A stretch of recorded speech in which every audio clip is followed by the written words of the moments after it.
একে ধৰ্মৰ নহ'ব পাৰে, একে বংশৰ নহ'ব পাৰে, কিন্তু আত্মা দৃষ্টিত আমি বিপদ হ'লে এটা খবৰ লোৱাটো আমাৰ মানৱীয় ধৰ্ম।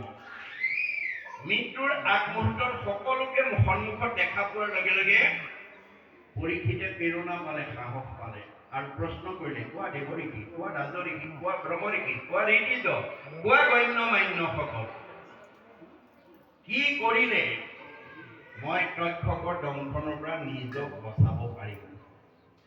ৰজাৰ প্ৰশ্ন শুনাৰ লগে লগে প্ৰত্যেকে নিজা নিজা অভিমত আগবঢ়ালে। কোনোৱে ক'লে তপ কৰা, কোনে ক'লে জপ কৰা, কোনে ক'লে যজ্ঞ কৰা, কোনে ক'লে দান কৰা, কোনে ক'লে তীৰ্থ কৰা, কোনে ক'লে স্নান কৰা। নানা ঋষিৰ নানা মত। নানা ঋষিৰ নানা মতে পৰীক্ষিতৰ মৃত্যু ভয় আঁতৰ কৰিব নোৱাৰিলে। কিয়? কাৰণটো আমাৰ একাদশ স্কন্ধত মহাপুৰুষে লিখি থৈ গৈছে। গুৰুৰূপে আহি জগতবাসীৰ কাৰণে, অসমবাসী বা কোনো জাতি জনগোষ্ঠী সমাজৰ কাৰণে নহয়, বিশ্ববাসীৰ কাৰণে কৈছে মহাপুৰুষ শংকৰদেৱে। মহাপুৰুষ শংকৰদেৱে ভাগৱত প্ৰণয়ন কৰিছে বা অনুবাদ কৰি থৈ গৈছে অকল অসমৰ মানুহৰ কাৰণে, কোনো জাতি জনগোষ্ঠীৰ কাৰণে নহয়, বিশ্বৰ মানুহৰ কাৰণে, বিশ্বৰ মানুহৰ কাৰণে। সেইকাৰণে তেওঁ আহ্বান জনাইছে, উবা নৰলোক হৰি ভজিব। উবা অসমৰ মানুহ, ভাৰতৰ মানুহ, সংঘৰ মানুহ, অনাসংঘৰ মানুহ, বামুণীয়া মানুহ, কীৰ্তনীয়া মানুহ, সত্ৰৰ মানুহ, সমাজৰ মানুহ বুলি সম্বোধন কৰা নাই। উবা নৰলোক, বিশ্বৰ জীৱশ্ৰেষ্ঠ মানুহ ধৰিবৰ কাৰণে ভাগৱত ৰচনা কৰিছে। যাৰ কাৰণে মহাত্মা গান্ধীয়ে তেওঁৰ দৰ্শন অধ্যয়ন কৰি মন্তব্য কৰিছে কি বুলি? What Shankardev was alone able to do, nowadays the whole army of the English knowing people cannot do. বিশ্বত এতিয়ালৈকে যিমানবিলাক গুৰু আৱিৰ্ভাৱ হ'ল, শংকৰদেৱে বিশ্ব মানৱৰ কাৰণে যিমান অৱদান দি থৈ গৈছে কোনো গুৰুৱে দিব পৰা নাই। আৰু সেইজন গুৰু ক'ত আৱিৰ্ভাৱ হৈছিল? অসম মাতৃৰ বুকুত। সেইকাৰণে অসমৰ মানুহক মহাত্মা গান্ধীয়ে ভূয়সী প্ৰশংসা কৰিছে কি বুলি? Assamese indeed fortunate, for Shankardev has 5 centuries back given to Assamese people an ideal which is also my ideal of Ram Rajya. মই যিখন ৰাম ৰাজ্য প্ৰতিষ্ঠা কৰিম বুলি মানস কৰি আহিছিলোঁ, শংকৰদেৱে 500 বছৰৰ পূৰ্বতে সেই ৰাম ৰাজ্য প্ৰতিষ্ঠা কৰি দিছে। অসমবাসী সঁচাকৈয়ে ভাগ্যৱান। কিন্তু আজি আমি ভাগৱত দৰ্শন সঠিকভাৱে চৰ্চা কৰিব নোৱাৰাৰ কাৰণে আমাৰ মাজতে বিশৃংখল হৈ আছে। গতিকে নানা ঋষিৰ নানা মতে পৰীক্ষিতৰ মৃত্যু ভয় আঁতৰ কৰিব নোৱাৰিলে। এইকাৰণেই যে ভগৱন্তই আন ধৰ্মবিলাক ঋষিবিলাকৰ মুখেদি কৈ থৈ গৈছিল।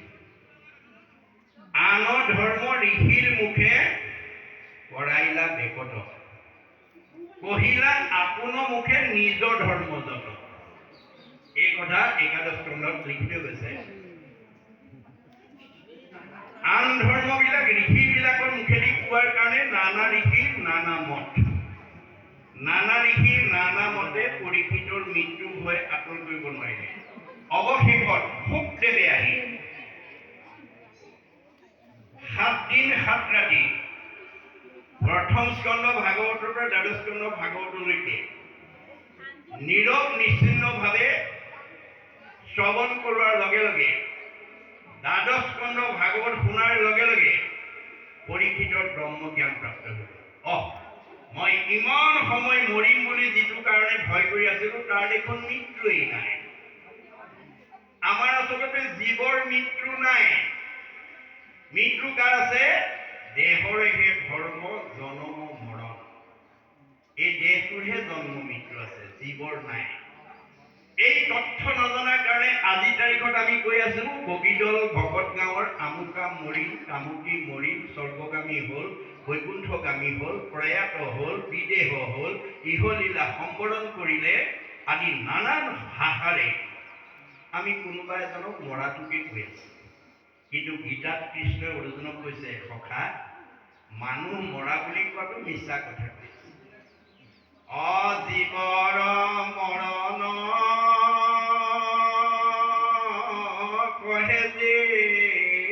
বচন সবে মিছা মহাভাগ কৰ্মৰ সংস্কাৰে কোনো দেহলয় অপূৰ্ব দেহ কৰে ত্যাগ। অৰ্জুন, জীৱৰ মৃত্যু নাই, জীৱৰ সংস্কাৰ আছে আৰু গতি আছে। আপোনালোকৰ বগীদল গাঁৱৰ ভকতসকলে বা ৰাইজে যদি এনেধৰণে ভাগৱত পাঠ প্ৰথম স্কন্ধৰ পৰা দ্বাদশ স্কন্ধ পৰ্যন্ত আজিৰ দৰে পৰিৱেশ সৃষ্টি কৰি পুংখানুপুংখভাৱে প্ৰথম স্কন্ধ ভাগৱতৰ পৰা দ্বাদশ স্কন্ধ ভাগৱতলৈ কি কথা কৈ থৈ গৈছে মহাপুৰুষে, এইখিনি কথা যদি উঠি অহা প্ৰজন্ম আইবাকসকলক আপোনালোকে জনোৱাৰ পৰিৱেশ দিব পাৰে, মই আপোনালোকক আহ্বান জনাইছোঁ। আপোনালোকে দীৰ্ঘম্যাদী পৰিকল্পনাৰে সৈতে এই অনুষ্ঠান প্ৰতি বছৰে পাতক।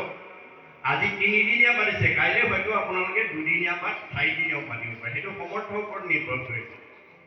কিন্তু এই ভাগৱত যদি আপোনালোকে প্ৰতি বছৰে পাতে তেতিয়াহ'লে আপোনালোকৰ জীৱন সাৰ্থক।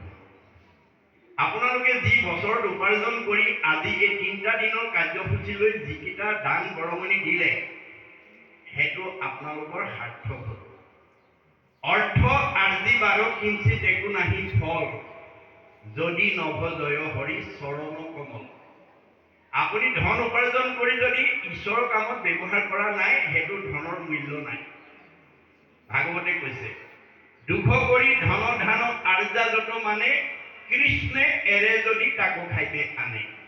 আপুনি বহুত টকা উপাৰ্জন কৰি ফিক্স ডিপজিট কৰি একদম বেংকত জমা কৰি থৈ দিছে, কিন্তু যিদিনাখন আপোনাৰ দেশৰ পৰা কৃষ্ণ ওলাই গুচি যাব আপুনি ফিক্স ডিপজিট কৰি থকা ধনখিনি নমিনীয়ে উলিয়াই খাই থাকিব, আপুনি খাবলৈ নাপায়। সেইকাৰণে গুৰুজনে আমাক আহ্বান জনাইছে, নিজে হস্তে আৰ্জি যদি উপযোগনা কিছু ব্যয় কৰি হৰিৰ সেৱা। এই দুখন হাতৰে তুমি যি উপাৰ্জন কৰিছা ভগৱানৰ কামত তাৰ কিবা এটা অংশ যাতে মই অন্তৰ শুদ্ধভাৱে দিল খুচিকৈ যাতে দিব পাৰোঁ, তাৰ কাৰণে আপোনালোকে সংকল্প লৈছে। জীৱা কিছু আছে ধন তেজাত আৰু মোহমন কিছু ব্যয় কৰা হৰি অৰ্থে। ভগৱানে যি দিছে তাতে মোহগ্ৰস্ত হৈ নাথাকিব, কিবা এটা অংশ ঈশ্বৰৰ কামত অন্তৰ শুদ্ধকৈ লগাব পাৰিব লাগিব। ফলত কি হ'ব? এক গুণ লগাইলে অনন্ত গুণ হয়, নাজানি মুগুধ হবে ধন সাঞ্চিত হয়। ভগৱানে কৈছে, মোৰ কাৰণে যদি এগুণ লগোৱা মই তোমাক অনন্ত গুণ দি দিম, মই ভকতৰ ধাৰ নাখাওঁ। এই কথা মই দ্ৰৌপদীৰ ক্ষেত্ৰত দেখুৱাই থৈ গৈছোঁ। আপোনালোকে জানে ভগৱন্তৰ 16,108 গৰাকী ভাল পায়। 8 গৰাকীক সকলোতকৈ ধুনীয়া আৰু বেছি ভাল পায়, যাক কষ্ট মহিষী বুলি কোৱা হৈছে। সেই 8 গৰাকীতকৈও আকৌ দ্ৰৌপদীক বেছি ভাল পায়। এই কথাটো 8 গৰাকীয়ে জনাৰ পিছত কৃষ্ণৰ ওপৰত তেওঁলোকৰ ক্ষোভ। আমি ইমান ধুনীয়া ধুনীয়া 8 গৰাকী থাকোঁতে তেওঁ আকৌ দ্ৰৌপদীকো ভাল পায়। কিন্তু দ্ৰৌপদীক কৃষ্ণই কিয় ভাল পায় এই কথাটো 8 গৰাকীয়ে নাজানে, কিন্তু সকলোৰে অন্তৰৰ কথা ভগৱানে জানে। মই কিয় দ্ৰৌপদীক ভাল পাওঁ এই কথাটো যদি মই বাস্তৱ উদাহৰণৰ দ্বাৰা যদি এওঁলোকক বুজাই থৈ নাযাওঁ, অনাগত দিনত সদায় তেওঁলোকে মোৰ ওপৰত ক্ষোভটো ৰাখি থাকিব। এইকাৰণে 8 গৰাকীক সংস্কাৰ কৰাৰ উদ্দেশ্যে তেওঁ এটা তাৎক্ষণিকভাৱে কৰ্ম আঁচনি যুগুত কৰি দ্ৰৌপদীক আমন্ত্ৰণ কৰিলে। অস্ত্ৰ পৰিচালনা কৰি আছে, দ্ৰৌপদী আহি আছে। অস্ত্ৰ পৰিচালনা কৰি থাকোঁতে হঠাৎ অস্ত্ৰ লাগি আঙুলি কাটি তেজ ববলৈ ধৰিলে। 8 গৰাকী কৃষ্ণৰ আঙুলিৰ পৰা তেজ ওলোৱা দেখি ফটা কাপোৰ বিচাৰি ভিতৰত সোমাল। সেই মুহূৰ্ততে দ্ৰৌপদী আহি তেওঁৰ সন্মুখত থিয় হৈ কৃষ্ণৰ আঙুলিৰ তেজ ওলোৱা দেখি অকণো অপেক্ষা নকৰি পিন্ধি যোৱা শাৰীখনৰ আঁচল এটা ফালি তৎক্ষণাৎ কৃষ্ণৰ আঙুলি বান্ধি তেজ ৰাখি দিলে। 8 গৰাকীয়ে ফটা কাপোৰ লৈ আহি দেখে দ্ৰৌপদীয়ে আঙুলি বান্ধিলে। ভালেতো তেওঁক ভাল পায়। সেইদিনাখনে তেওঁলোকে বুজি পাইছে যে কৃষ্ণই আচলতে দৈহিকভাৱে নহয় আধ্যাত্মিকভাৱে ভক্তি ভাৱত ভাল পায়। তেওঁলোক সংস্কাৰ হৈ গ'ল। কিন্তু দ্ৰৌপদীৰ এটুকুৰা বস্ত্ৰ ধাৰ লাগিল। এটুকুৰা বস্ত্ৰৰ ধাৰ অনন্ত বস্ত্ৰৰূপে পৰিশোধ কৰি দিছে। কোনদিনা? যিদিনা ৰজস্বলা অৱস্থাত দুঃশাসনে দ্ৰৌপদীক ৰাজসভাত বস্ত্ৰহৰণ কৰিছে, সেইদিনাখন বস্ত্ৰৰে পৰিশোধ কৰি দ্ৰৌপদীক উদ্ধাৰ কৰিছে। দ্ৰৌপদীক যদি উদ্ধাৰ কৰে, আমাক কৰিবনে নকৰে? এই বিশ্বাসটো আমাক লাগিব। বিশ্বাসে পাইবে তাংক তৰ্কে বহুতো। মহাত্মা গান্ধীয়ে ধৰ্ম দৰ্শনটো বিশ্বাসৰ ওপৰত নিৰ্ভৰ বুলি কৈছে। Religious belief are based on faith. ধৰ্ম দৰ্শনটো বিশ্বাসৰ ওপৰত নিৰ্ভৰ কৰে। Religion is not really what is grasped by brain but by heart. ধৰ্ম দৰ্শন মগজে ঢুকি পোৱা বস্তু নহয়, কাৰোবাক দেখুৱাই দিয়া বস্তু নহয়, ই অন্তৰৰ উপলব্ধিৰ বস্তু। গতিকে আমি বিশ্বাসেৰে ল'ব লাগিব। এজন দাৰ্শনিক পণ্ডিতে কৈছে, be faithful to your land, land will be faithful to you. আপুনি মাটিডৰাক বিশ্বাস কৰি খেতি কৰিবলৈ শিকক। মাটিডৰাই কোনোদিন আপোনাৰ বিশ্বাস ভংগ নকৰে। আপুনি ভগৱানক বিশ্বাস কৰি ভক্তি কৰিবলৈ শিকক। ভগৱানে আপোনাক কোনোদিন বিশ্বাস ভংগ নকৰে। এই তথ্য ভাগৱতে দি আছে। গতিকে শুকদেৱক দ্বাদশ স্কন্ধ ভাগৱত শুকদেৱে আহি শুনোৱাৰ লগে লগে পৰীক্ষিতে যেনেকৈ গতি পালে, আপোনালোকেও যদি এনেধৰণৰ পৰিৱেশ সৃষ্টি কৰি এনেকুৱাকৈ পৰিকল্পনা কৰক যে আমি 25 বছৰত অতি জাক জমকতাৰে ৰূপালী জয়ন্তী পাতিম, ভাগৱত পাঠ ব্যাখ্যা অনুষ্ঠানৰ। 50 বছৰ হ'লে সোণালী জয়ন্তী পাতিম, 60 বছৰত আমি হীৰক জয়ন্তী পাতিম, 75 বছৰত আমি মহাৰজত জয়ন্তী পাতিম, আৰু 100 বছৰত আমি শতবাৰ্ষিকী পাতিম। আজিৰ উদ্যোক্তাসকল হয়তো কালে 100 বছৰলৈ নাৰাখিব পাৰে, কিন্তু আপুনি যিহেতু এই পথ প্ৰদৰ্শনটো দি থৈ গ'ল অনুজসকলক, অহা বছৰৰ পৰা আপোনালোকে চিঠিখনৰ ওপৰতে লিখিব কিমান বাৰ্ষিক ভাগৱত পাঠ ব্যাখ্যা অনুষ্ঠান আছে। আপোনালোকৰ চিঠিখন চাই অনুজসকলে গম পাব যে আমাৰ অগ্ৰজসকলে এই বগীদল ভকত গাঁৱত কিমান দিন গাঁওখনৰ মংগলৰ কাৰণে, সমাজৰ মংগলৰ কাৰণে, উঠি অহা প্ৰজন্মৰ মংগলৰ কাৰণে ভাগৱত অনুষ্ঠান অনুষ্ঠিত কৰি থৈ গৈছে। এই আদৰ্শই আপোনালোকক চিৰসজীৱ কৰি ৰাখিব। এভাৰগ্ৰীণ, আপোনালোক মৰিও অমৰ হৈ থাকিব। গতিকে এই আদৰ্শৰে এতিয়া শুকদেৱে আহি পৰীক্ষিতক, মৃত্যুমুখী পৰীক্ষিত 7 দিনত মৰিব, মনত ৰাখিব।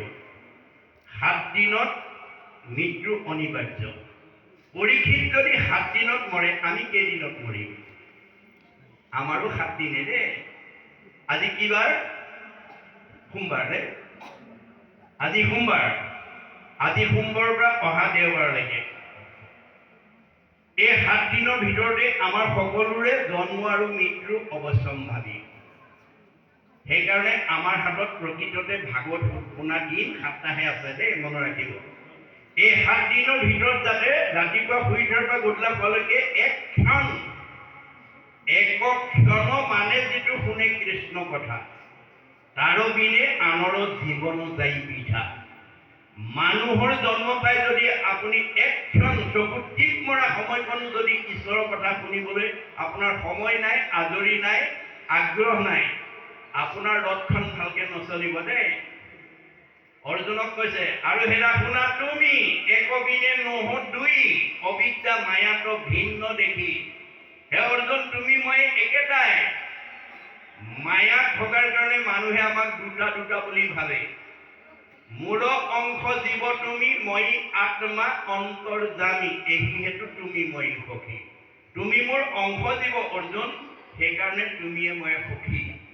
সেইকাৰণে মই তোমাক সঁচা কথাবিলাক কৈ গৈছো। সাৰথীৰ কহো ভয়ে লোৱা তাৰ কৰিছে, আনে নজানয় মহামতী।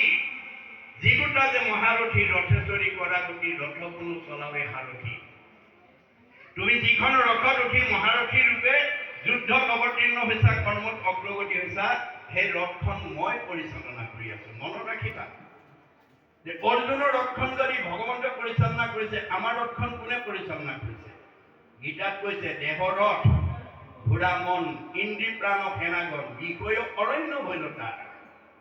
যে আমাৰ এই দেহটো ৰথৰ লগত তুলনা কৰিছে আৰু মনটো ঘোঁৰাৰ লগত তুলনা কৰিছে।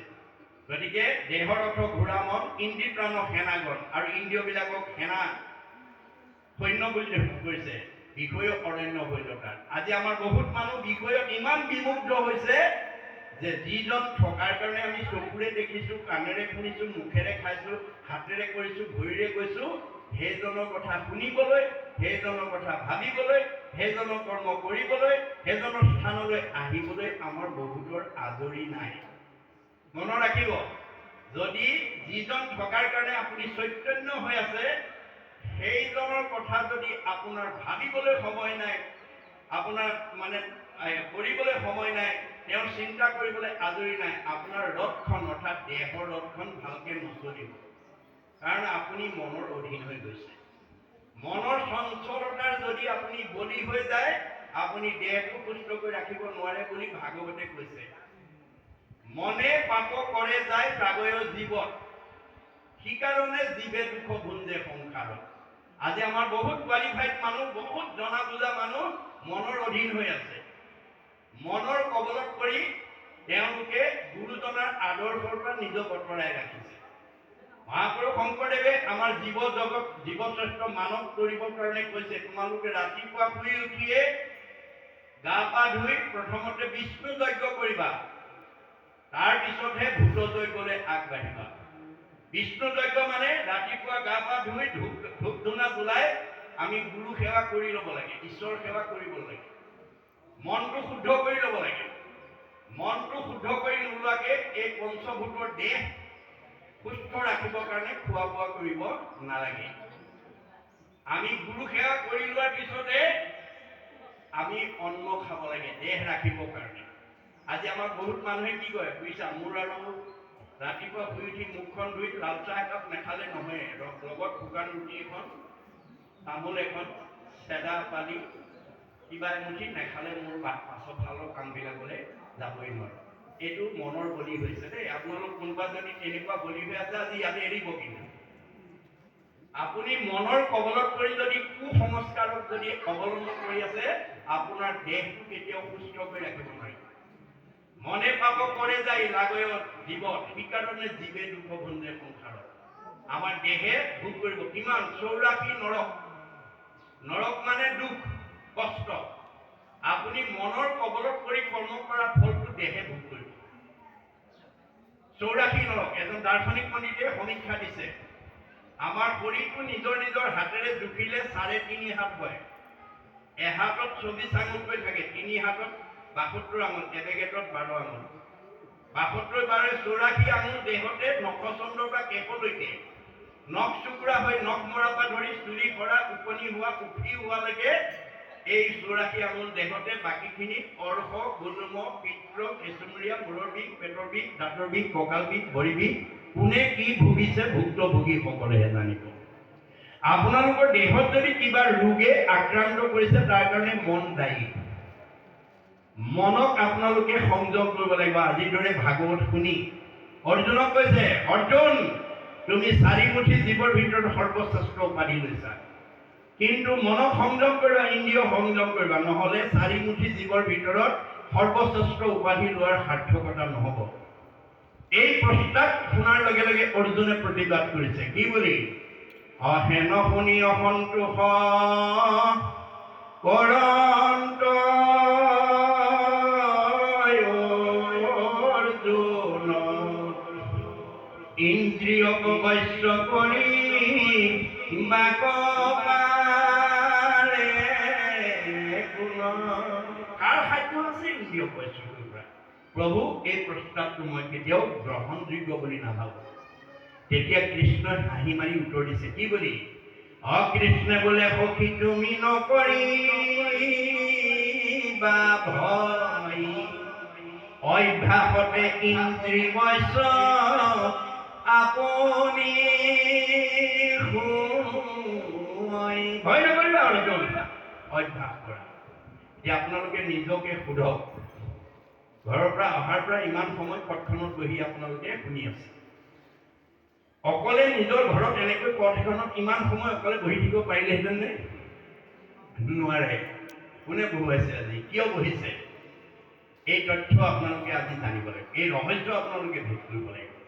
আমাৰ বেৰি কৈছে পৰম অনুৰক্তি ঈশ্বৰেই ভক্তি। আজি আপোনালোকে সকলোৱে ঈশ্বৰৰ কথা শুনিবৰ কাৰণে জানিবৰ কাৰণে এটা আগ্ৰহ লৈ বহি আছে। আগ্ৰহটো হৈছে ভকতিৰ প্ৰতীক। ই 6টা প্ৰমোচন দি দিব, মনত ৰাখিব দেই। ই আমাক 6টা প্ৰমোচন দিব। ভাগৱতৰ প্ৰথম স্কন্ধতে সেই